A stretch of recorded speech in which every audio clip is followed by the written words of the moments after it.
অদ্ভুত কতগুলো স্লোগান আছে। কি বলছিল? তিপ্রালেন তিপ্রালেন, বুকের মধ্যে খালি গায়ে, কত রকমের নমুনা আমরা দেখেছি আগে, এবং ভয়ঙ্কর অবস্থা আমরা দেখেছি। মানুষ এরকম চায় না এইভাবে আন্দোলন, কিন্তু বোকা বানানোর জন্য এইসব আন্দোলন করেছে, যেটা কোনো দিন সম্ভব হবে না, না করতে পেরেছে, না আগামী দিন করতে পারবে।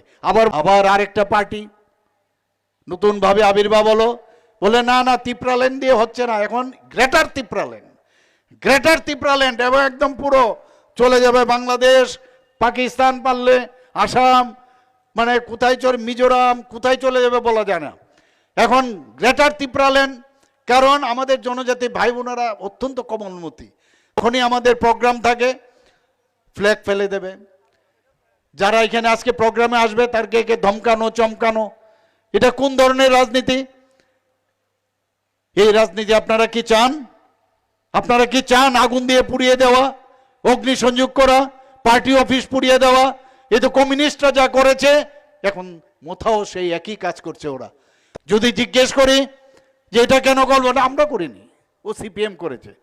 যদি পুলিশ ধরে থানায় যখন নিয়ে যায়, তখন আবার ফ্ল্যাগ নিয়ে গিয়ে ওকে ছাড়াবার জন্য জিন্দাবাদ জিন্দাবাদ করে। আমরা এই যে সবকা সাথ সবকা বিকাশ আর বিশ্বাস আর তার প্রয়াস, সবার ভাষার প্রতি আমাদের সম্মান, সেটা কিন্তু আজকে উনার মাধ্যমে আমি একটা ঝলক সেখানে আমি দেখতে পেলাম।